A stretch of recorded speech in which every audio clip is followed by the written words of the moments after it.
It's Oscars time, baby! Did you watch the movies? You uncultured piece of shit, you only watched Avengers. Ay, güey, ¿cómo supo eso?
Hola homies, bienvenidos a nuestro video anual sobre el Oscar. Yo les cuento mi opinión y ustedes me pueden copiar lo que yo digo y no solo decir, pues la del yoyos, esa está chida. Entonces empecemos. Este año van completamente al azar y no de menos a más favorita. No está de más decir que en este video hay spoilers, pero pues a eso vienes, güey, no mames.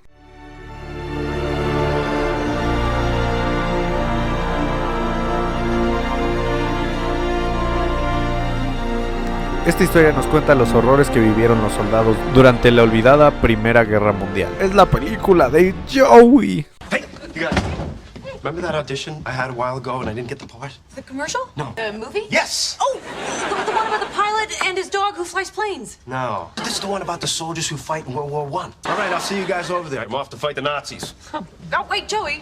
We fought the Nazis in World War II, not World War I. Who did we fight in World War I? Mexico? Yes, very good.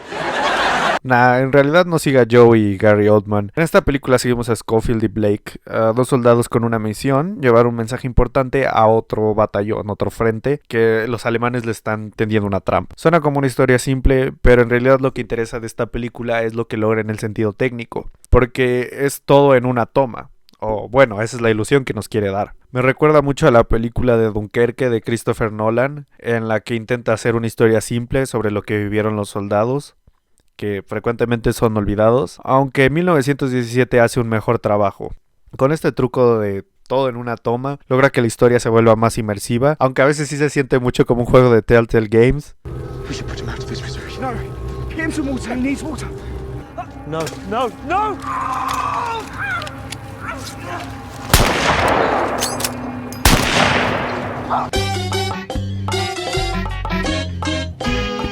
Al mismo tiempo, Mendes muestra un campo de batalla más crudo en el que el verdadero enemigo no son los alemanes, sino los alrededores en los que se encuentran, ya que durante la Primera Guerra Mundial la mayoría de las bajas en todos los bandos fueron las enfermedades y las pésimas condiciones en las que vivían estas personas. Esta es una cinta que no glorifica la guerra volviéndola un acto patriota, muestra que ni la gente peleando entendía lo que hacía. Mexi, o sea, Mexi, Chicharito, putos. Ahora, el elefante en la habitación, la historia. El conflicto que toma esta película es uno muy complejo, que ha torturado estudiantes de secundaria por ya un siglo, porque no es como la Segunda Guerra Mundial en la que prácticamente universalmente acordamos que los malos fueron los nazis. Bueno, oficialmente en esta también la culpa la tiene Alemania, pero es un poco más complejo. Lo que pasa con la Primera Guerra Mundial es que se pueden crear historias más complejas, por lo que ya mencioné, aunque 1917 es esa excepción. Tiene una historia muy simple, pero siento que es bastante pretencioso querer buscar una historia más compleja, porque no la necesita. Esta película tiene 3 propósitos. 1, hacer dinero, naturalmente. 2, lograr hacer todo en una toma. 3, enseñar los horrores que vivieron los soldados durante la Gran Guerra. Es algo que no tenemos que rebuscar nada, es algo bastante simple. De hecho, se me hace interesante que alguien como Benedict Cumberbatch fue un personaje secundario. A 1917 le doy 4 de 5 estrellas. No le doy el 5 porque los momentos que cortan dan cringe, bro. Joe. Estos vatos miando fue mi manera favorita de esconder el corte. Y ya sé que no podían hacer mucho con la historia, pero la muerte de Blake se veía venir desde mucho atrás. Cumple con el cliché de que el güey que más habla de su familia es el que se muere. No te enojes, 1917 Liber. 4 todavía le hace una buena película, es el 80%. Lo que en verdad lastima es que Chandler se quedó dormido.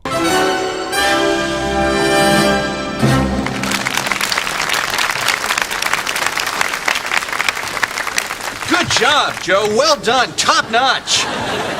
You liked it? What about the scene with the kangaroo? Did you like that part? I was surprised to see a kangaroo in a World War I epic. You fell asleep.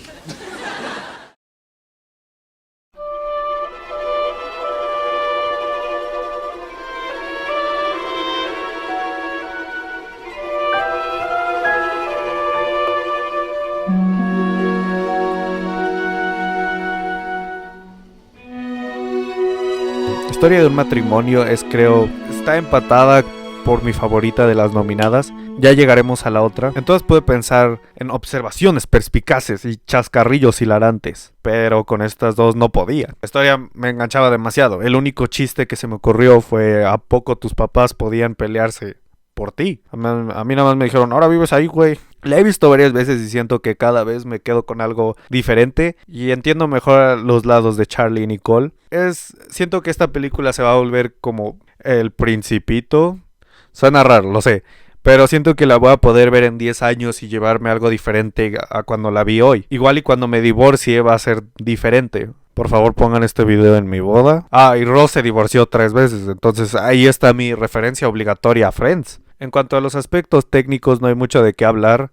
Podemos decir: linda fotografía, interesante montaje, para sonar rebuscados, pero realmente no llama casi la atención. O sea, está bien hecho, pero... Aunque lo que se me hace interesante es que, por ejemplo, es la antítesis de 1917 y no necesita una fotografía o montaje complicado, porque pues el guión carga la película. Y la diferencia aquí es que los aspectos técnicos en 1917 son para formar tensión para la audiencia. Aquí son para formar tensión entre los personajes. ¿Eso tiene sentido? Se hizo lo mejor para no tener favoritos, dando pros y contras a cada uno. Nicole está cansada de vivir bajo la sombra de Charlie y sentir que no tiene el control de nada, causando que actúe de manera irracional. Y Charlie solo quiere mantener la paz y que nada cambie, causando que actúe de manera irracional. Mi parte favorita fue que pudimos ver el verdadero rango de Scarlett Johansson. Y la misma película hace alusión a la evolución de su carrera. Esta película se lleva la marca perfecta de 5 de 5 estrellas. La verdad es que me gusta más una historia que los aspectos técnicos. La verdad, disfruté mucho los diálogos. Quisiera poder escribir diálogos así.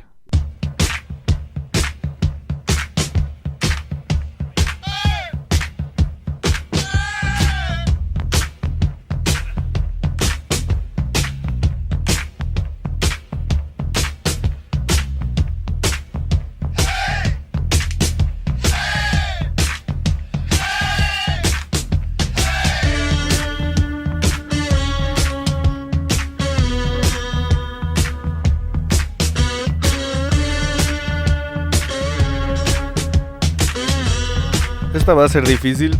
Quiero recordar a todos que solo es una película. No tienen que buscarme en la calle para agarrarme a potazos. La sociedad ya me jodió bastante. Antes de empezar, quiero hacer mi referencia obligatoria a Friends.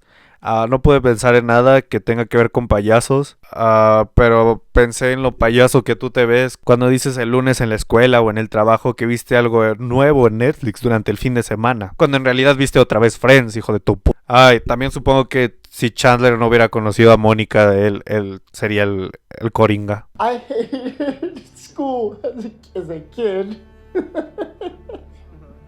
My mother would say, "You should enjoy it. One day you'll have to work for a living." No, I won't, Ma.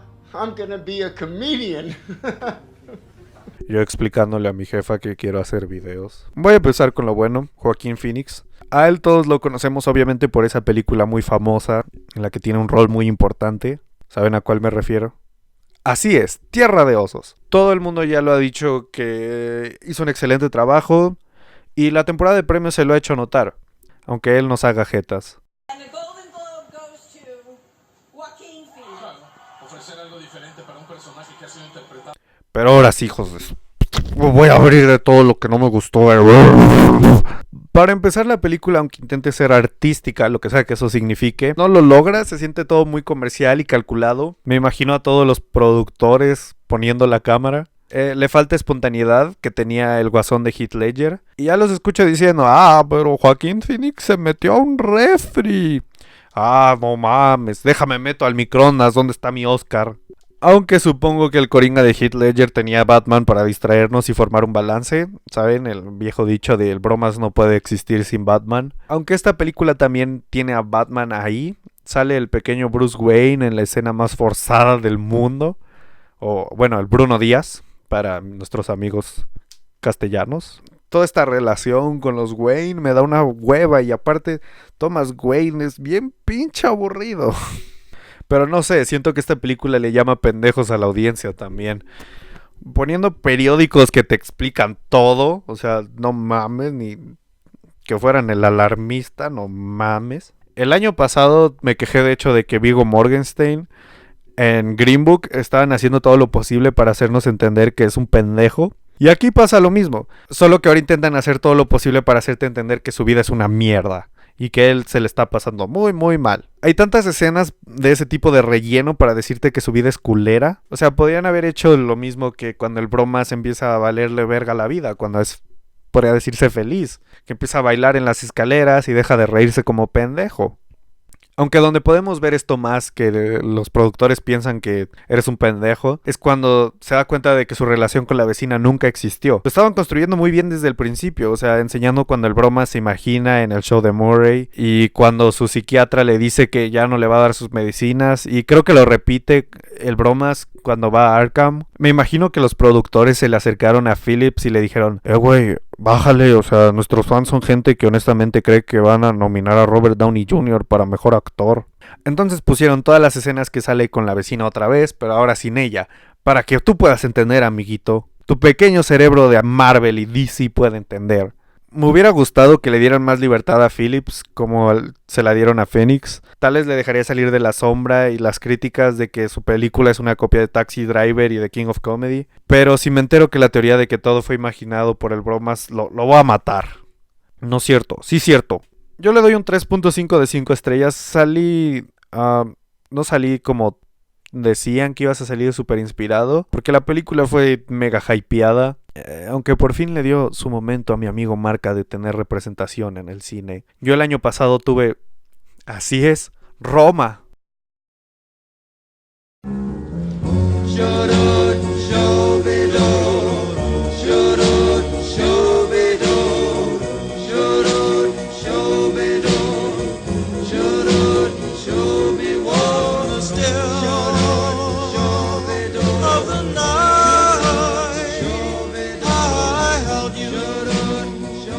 A Over le gustó esta publicación. Tengo que empezar quejándome por el CGI. Es uno de esos momentos en los que uno se pregunta, ¿realmente era necesario?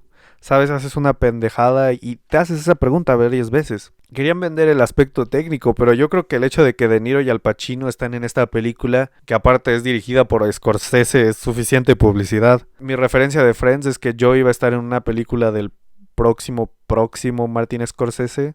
Me pregunto si CGI-rean a Joey para que se viera más joven. Bueno, es que la neta sí distrae un chingo. O sea, por ejemplo, en la escena en la que Frank va a golpear al de la tienda, es para que tú entiendas que es un tipo rudo. Pero no parece un güey que dice, te voy a agarrar a putazos, hijo de tu puta. En realidad parece un tipo que dice, mamá dice que me toca el Xbox. El CGI no se ve tan feo en Al Pacino y Joe Pesci, porque ellos no salen tan jóvenes como De Niro. Aunque si quitas todo eso, todavía es una historia entretenida. Que me imagino es aún más agradable cuando no le estás viendo a las 3 de la mañana, en un solo jalón, las 3 horas y media que dura. Probablemente me esté arriesgando con esto, pero me gustó como Frank Sheeran es Forrest Gump. No sé, no tiene sentido, pero déjenme explicar. Ok, bueno, primero quiero aclarar que aquí está mejor ejecutado. Frank tiene algo más de relevancia. Se me hace interesante cómo este personaje es el personaje secundario en su propia película. Y todavía tiene una relevancia y peso sobre la historia. Y bueno, es un poquito más interesante que en Forrest Gump, porque en Forrest Gump es como un güey que nada más se atraviesa en momentos importantes de historia gringa. Los 3 personajes principales me gustaron. Tal vez el que menos me gustó fue Bufalino, que hace el típico personaje del viejito intocable. Frank ya dije que es el güey que se atraviesa en todo, pero sinceramente el que más me gustó fue Hoffa. Él toda la película piensa que es Dios hasta cuando lo meten a la cárcel y pierde su sindicato. Espera. Aparte dijo el mejor chiste de la película. I'm gonna tell you. Tony. Which Tony? They're all named Tony. Este es el Black Panther para los italoamericanos.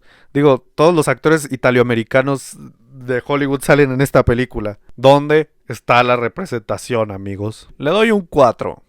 Me gusta mucho la historia, pero me distrae el CGI demasiado. O sea, siento que fue innecesario. Podrían haber hecho lo que hicieron en la película de Dolor y Gloria.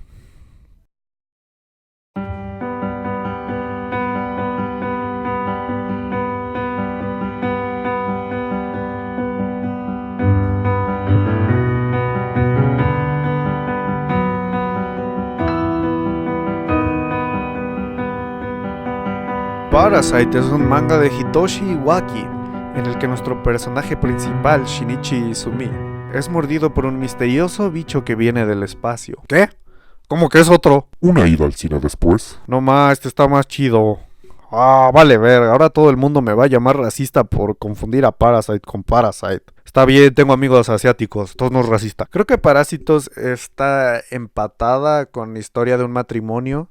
Tal vez me incline más a Parásitos, no sé, me sorprendió más esta película.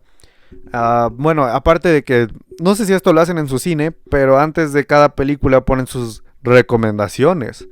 Pero hacen un peor trabajo que las descripciones de Netflix, entonces no esperaba mucho. Bueno, y aparte ese día logré sacar algo de la maquinita esta de la garra. Estoy muy feliz por eso. Me lleva una buena sorpresa, es una película entretenida. Y bueno, también por lo de la garra esta. ¿Estaba hablando? Ah, sí. Es una película entretenida que sabe cómo llevar bien los tiempos de un thriller para que esta no se sienta pretenciosa y que sus giros no fracasen. Te estamos viendo a ti, M. Night. Es una película que está muy bien planteada. Me gustó cómo ejecutaron toda la estafa. No se sintió como de película gringa en la que intentan sobreexplicar todo para justificar hasta las ideas más ridículas. Y cuando de veras se están pasando de mamones, la película lo resalta burlándose de ello. Es interesante ver cómo casi todos los miembros de la familia lograron tener su momento para brillar. Bueno, excepto la señora Kim, ella casi no hace mucho. Aunque está ahí y es importante. Pero obviamente los protagonistas son hijo Kim y papá Kim. Tienen una relación en la que ambos intentan ayudar y a la vez se sabotean más. Aparte, cuando uno de los dos actúa de manera irracional, la gente a su alrededor lo termina pagando. Y repito esta parte, lo que más me sorprendió fue el giro de la película. Prácticamente llegó de la nada. La manera en la que revelan cómo es que los van a atrapar es interesante. Digo, obviamente eso era lo que tenía que pasar, si no, no iba a haber mucho conflicto. Yo la verdad pensé que los atraparían por el video que grabó hija Kim, pero eso solo fue un anuncio para el nuevo Samsung Galaxy con cámara lenta a solo 5,000 pesos. ¡Wow! El verdadero giro fue la revelación que el marido de la señora Moon está escondido en el sótano y planea matar a la familia Park y decir la verdad sobre la familia Kim. Es lo último que vi venir y supongo que le da más peso al personaje de la señora Moon, que no se le dio al principio. Yo esperaba que pasase lo mismo que con el antiguo chofer al que despidieron, pero es que este giro es una idea tan ridícula que funciona. El cambio de tono de la película no causa que se sienta como una película diferente. De hecho, lo contrario, las dos partes se complementan. Perdonen, amigos haters de Parásitos, pero yo le voy a dar 5 de 5. Me ganó, o sea, no pude hacer una referencia a Friends.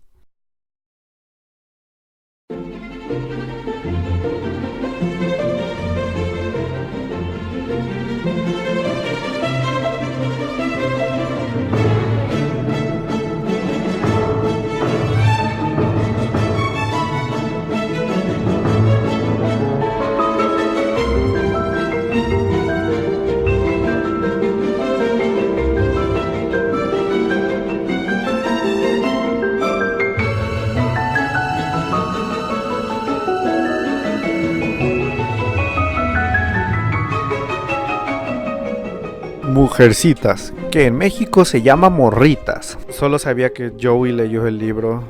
These little women. Wow.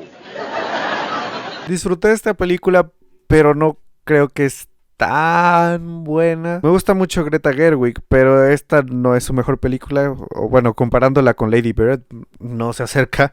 Sí se ve presente su marca en la historia, con todo este aspecto de crecer, que es el mismo de Lady Bird, aunque todavía mantiene el aspecto de empoderamiento femenino. La verdad no he leído el libro, de hecho es la primera vez que veo Mujercitas. No sé si está escrito de misma manera que el libro, y si en el libro Joe representa a Louisa May Alcott. Otra pregunta que tengo para quienes leyeron el libro: ¿el fin es el mismo que en el libro? Cuando a Joe le piden que cambie el final, me imagino que es un compromiso que tuvo que hacer Alcott en 1868, que Greta Gerwig agregó a su película. ¿Sabes? Considerando que otros libros de Alcott los tuvo que publicar con otro nombre, y también considerando, por ejemplo, Mary Shelley tuvo que hacer lo mismo. Mientras me queda la duda, no tengo más que decir sobre la película, porque tampoco hace algo muy diferente o sorprendente. Le doy un 3 de 5, aun cuando le tiré menos que al Irlandés y al Bromas. Pero bueno, esas películas me dieron de qué hablar. En esta película me quedé como de, ¿eso fue todo? Here. Take some water. Beth is really, really sick.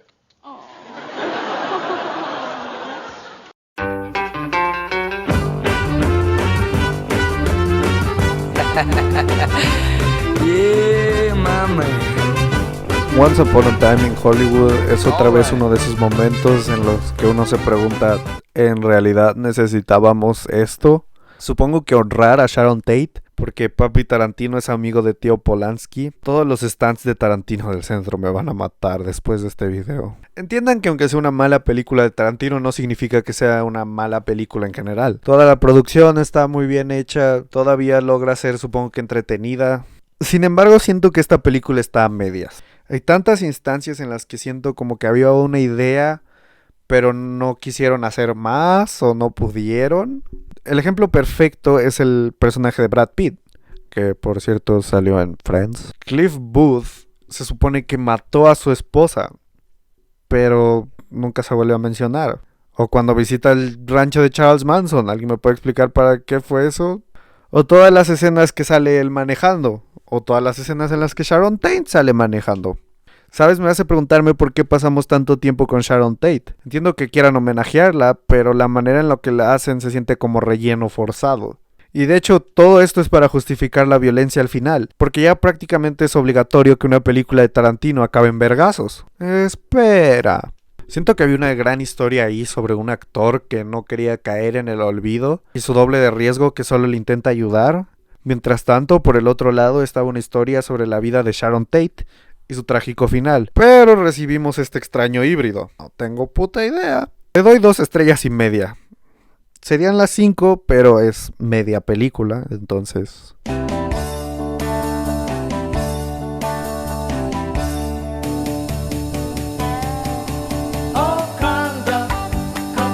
Yo cuando escuché el título de esta película pensé que se trataba de furros haciendo poses de Jojo, pero no, salí muy decepcionado. Esta película se trata sobre Jojo, un niño alemán que adora a Hitler, tanto que se lo empieza a imaginar. Leí una reseña que decía que en 2050 un niño se iba a imaginar a Bolsonaro.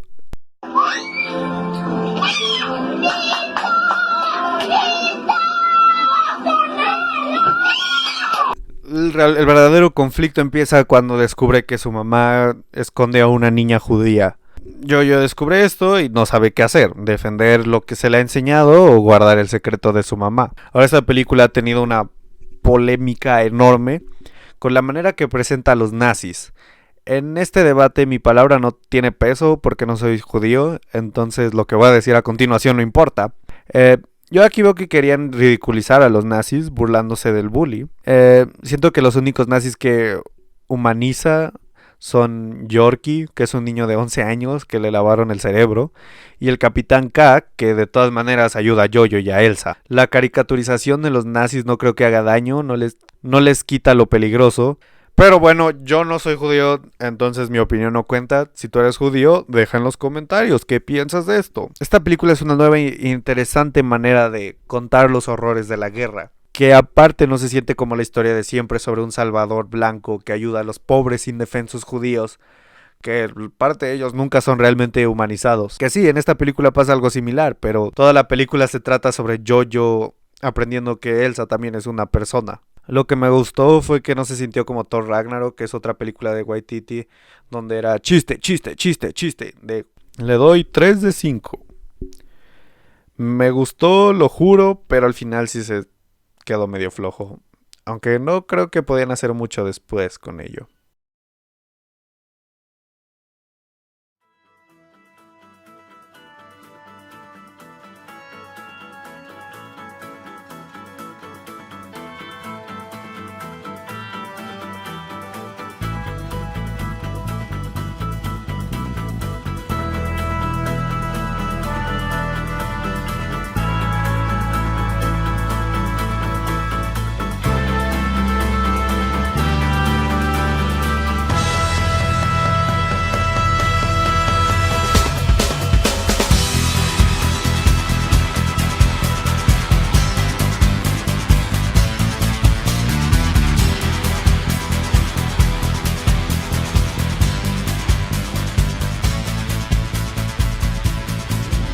Ford contra Ferrari.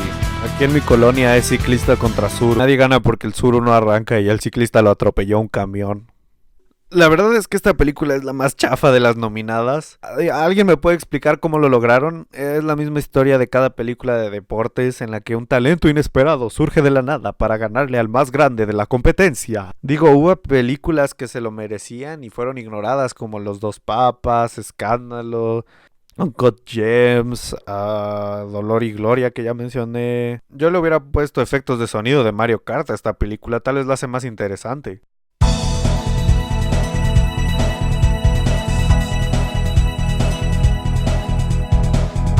Creo que le puse 2 estrellas o menos, la verdad. Ok, eso era de mis predicciones. Les diré mi favorita y la que creo que va a ganar.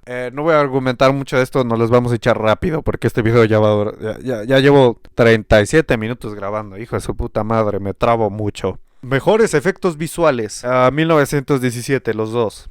Mejor montaje. Favorito. Parásitos. Ganador, El Irlandés. Los dos son muy buenos, o sea, no es que no me haya gustado El Irlandés. Mejor diseño de vestuario. Favorito, Once Upon a Time in Hollywood.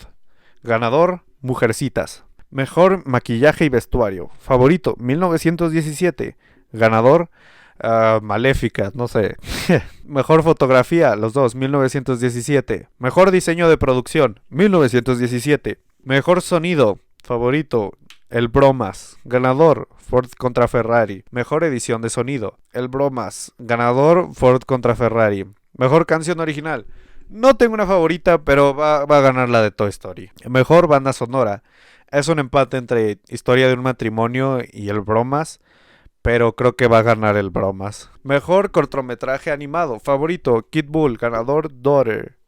La verdad no lo he visto, pero es el que ha ganado más premios hasta ahora. Mejor cortometraje. Es un empate entre La Ventana del Vecino y Nefta Fútbol Club, pero creo que lo va a ganar Saria. Mejor documental corto, In the Absence. Ganador, Learning to Skateboard in a War Zone If You're a Girl. No lo he visto, pero es el que tiene más publicidad, entonces yo creo que va a ganar ese. Mejor documental, inserte aquí, no los he visto todos. Mejor película extranjera, mi favorito es Parásitos y creo que va a ganar. Mejor película de animación. No tengo un favorito, no las he visto todas, pero creo que va a ganar Toy Story. Mejor guión adaptado. Los Dos Papas o El Irlandés está empatado por mi favorito, pero va a ganar El Irlandés. Mejor guión original. Es un empate entre Historia de un matrimonio y Parásitos. Y ganar, me estoy arriesgando en esto y no estoy seguro, pero creo que va a ganar Once Upon a Time in Hollywood. ¿Y por qué Once Upon a Time in Hollywood no está considerado como adaptado, considerando que lo de Sharon Tate sí pasó, o que supongo que cambiaron la historia, entonces por eso? Mejor actriz de reparto. Mi favorita y ganadora es Margot Robbie por Escándalo. Mejor actor de reparto. Favorito y ganador, Al Pacino por El Irlandés. Mejor actriz favorita y ganadora, Scarlett Johansson por Historia de un matrimonio. Mejor actor, Mi favorito es Adam Driver por Historia de un matrimonio, pero va a ganar Joaquín Phoenix por El Bromas. Mejor director, mi favorito es Bong Joon-ho por Parásitos, pero va a ganar Martin Scorsese por El Irlandés. Mejor película, Parásitos y Una historia de matrimonio son mis favoritas, pero creo que va a ganar Jojo Rabbit. La verdad no tengo idea cuál va a ganar, entonces aposté por el más ridículo. No sé, no tengo idea, la verdad. Díganme ustedes sus predicciones. El año pasado creo que hice 14 correctas, pero no me acuerdo. Este año veamos qué tal. Mientras tanto, puedes ir a ver mi video pasado. No hay nada que ver aquí en YouTube.